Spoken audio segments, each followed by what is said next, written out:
Good morning बच्चों, कैसे हो आप। मुझे आशा है कि आप सभी कुशल मंगल होंगे। आज मैं आपको कक्षा 6 की हिंदी पढ़ा रही हूँ और उसका लेसन नंबर 3 है, यानी पार्ट 3 है। पार्ट का नाम है नादान दोस्त। तो आज मैं इस पार्ट की आपको कहानी सुनाऊंगी। यह एक कहानी है, तो सभी बच्चे ध्यानपूर्वक सुनेंगे और देखेंगे। गर्मी के दिन थे। बापूजी गर्मी के दिन थे। बापूजी दफ्तर गए हुए थे।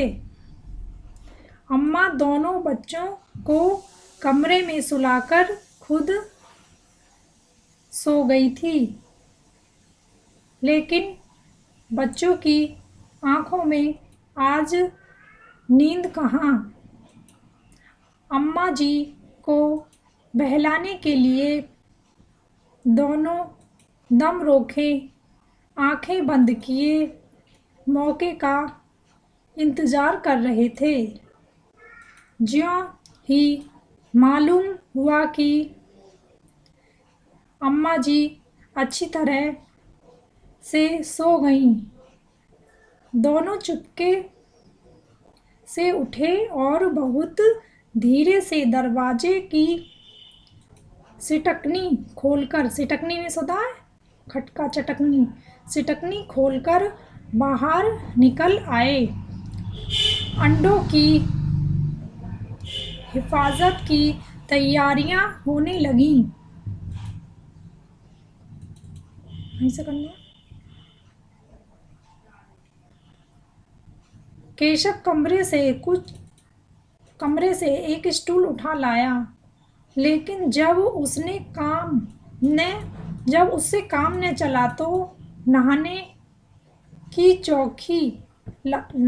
चौकी लाकर स्टूल के नीचे रखी और डरते डरते स्टूल पर चढ़ा। श्यामा दोनों हाथों से स्टूल पकड़े हुए थी। स्टूल चारों टांगें बराबर न होने के कारण जिस तरफ ज्यादा दबाव पाता था जरा सा हिल जाता था। उस वक्त केशव को कितनी तकलीफ उठानी पड़ती थी, यह उसी का दिल जानता था। दोनों हाथों से कार्निस पकड़ लेता और श्यामा को दबी आवाज से डांटता, अच्छी तरह पकड़ वरना उतरकर बहुत मारूंगा। मगर बेचारी श्यामा का दिल तो ऊपर कार्निस पर था। बार बार उसका ध्यान उधर चला जाता और हाथ ढीले पड़ जाते। केशव ने ज्यों ही कार्निस पर हाथ रखा, दोनों चिड़ियां उड़ गईं। केशव ने देखा कार्निस पर थोड़े तिनके छिपे हुए हैं और उन पर 3 अंडे पड़े हैं। जैसे घोंसला उसने पेड़ों पर देखे थे, वैसा कोई घोंसला नहीं है।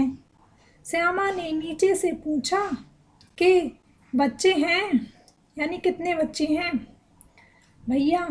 केशव 3 अंडे हैं, अभी बच्चे नहीं निकले। श्यामा जरा हमें दिखा दो भैया, कितने बड़े हैं।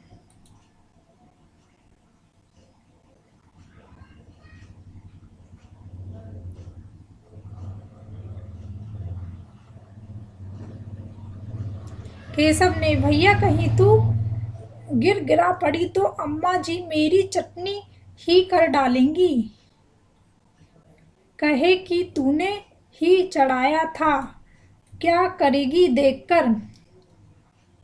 अब अंडे बड़े आराम से हैं, जब बच्चे निकलेंगे तो उनको पालेंगे। दोनों चिड़िया बार बार कार्निस पर आती थीं और बगैर बैठे ही उड़ जाती थीं। केशव ने सोचा, हम लोगों के डर से नहीं बैठती। स्टूल उठाकर कमरे में रख आया। चौकी जहाँ की थी वहाँ रख दी। श्यामा ने आंखों में आंसू भरकर कहा, तुमने मुझे नहीं दिखाया, मैं अम्मा जी से कह दूंगी। केशव, अम्मा जी से कहेगी तो बहुत मारूंगा। कह देता हूँ। श्यामा, तो तुमने मुझे दिखाया क्यों नहीं? श्यामा कहती है, तुमने मुझे दिखाया क्यों नहीं? केशव, और गिर पड़ती तो 4 सरने हो जाते। केशव श्यामा से कहता, अगर गिर जाती तो 4 सर हो जाते तुम्हारे, यानी सिर में चोट लग जाती। श्यामा, हो जाते, देख लेना, मैं कह दूंगी। इतने में ही कोठरी का दरवाजा खुला और अम्मा ने धूप से आंखों को बचाते हुए कहा, तुम दोनों बाहर कब निकल आए? मैंने कहा न था कि दोपहर को न निकलना। किसने किवाड़ खोला? किवाड़ केशव ने खोला था। लेकिन श्यामा ने माँ से यह बात नहीं कही। उसे डर लगा कि भैया पिट जाएंगे। केशव दिल में कांप रहा था कि कहीं श्यामा कह न दे। अंडे न दिखाए थे, इससे अब उसको श्यामा पर विश्वास न था। श्यामा सिर्फ मोहब्बत के मारे चुप थी, यानी भैया की जान बचाई श्यामा ने। यह इस कसूर में हिस्सेदार होने की वजह से इसका फैसला नहीं किया जा सकता। शायद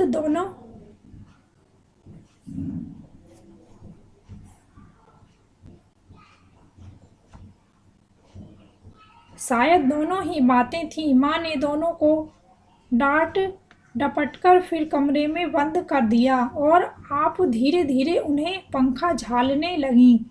अभी सिर्फ 2 बजे थे। बाहर तेज लू चल रही थी। अब दोनों बच्चों को नींद आ गई थी। 3-4 बजे यकायक श्यामा की नींद खुली। किवाड़ खुले हुए थे। वह दौड़ी हुई कार्निस के पास आई और ऊपर की तरफ ताकने लगी। टोकरी का पता न था। संयोग से उसकी नज़र नीचे गई और वह उल्टे पांव दौड़ी हुई कमरे में जाकर जोर से बोली, भैया, अंडे तो नीचे पड़े हैं।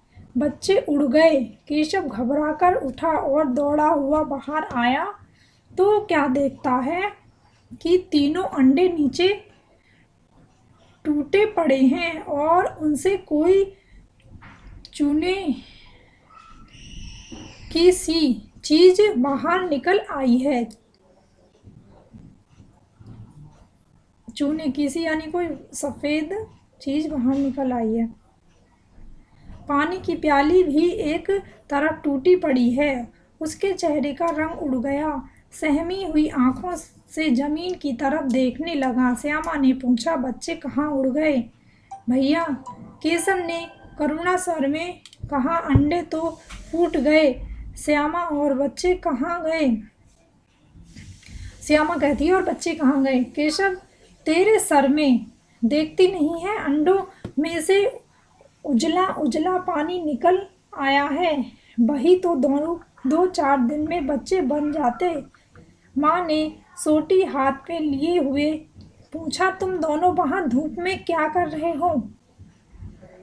श्यामा ने कहा, अम्मा जी, चिड़िया के अंडे टूटे पड़े हैं। माँ ने आकर टूटे हुए अंडों को देखा और गुस्से में बोली, तुम लोगों ने अंडों को छुआ होगा। अब तो श्यामा को भैया पर जरा भी तरस न आया।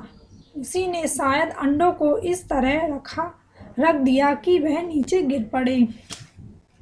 इसकी उसे सजा मिलनी चाहिए। बोली, इन्होंने अंडों को छेड़ा था अम्मा जी। माँ ने केशव से पूछा, क्यों रे? केशव भीगी बिल्ली बन गया। बना खड़ा रहा। माँ, तू वहां पहुंचा कैसे?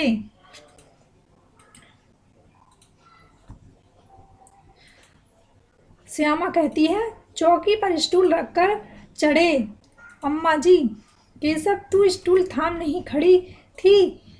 केशव ने कहा, तू भी तो स्टूल थामे खड़ी थी। श्यामा, तुम्ही ने तो कहा था। माँ, तू इतना बड़ा हुआ, तुझे अभी इतना भी नहीं मालूम कि छूने से चिड़िया के अंडे गंदे हो जाते हैं। चिड़िया फिर उन्हें नहीं सेती। श्यामा ने डरते डरते पूछा, तो क्या चिड़िया ने अंडे गिरा दिए हैं अम्मा जी? माँ, और क्या करती? केशव के सिर इसका पाप पड़ेगा। हाय हाय, 3 जाने ले ली। दुष्ट ने केशव रोनी सूरत बनाकर बोला, मैंने तो सिर्फ अंडों को गद्दी पर रख दिया था अम्मा जी। माँ को हंसी आ गई, मगर केशव को कई दिनों तक अपनी गलती पर अफसोस होता रहा। अंडों की हिफाजत करने के जोग में उसने उनका सत्यानाश कर डाला। इसे याद कर वह कभी कभी रो पड़ता था। दोनों चिड़िया वहां फिरने दिखाई दी।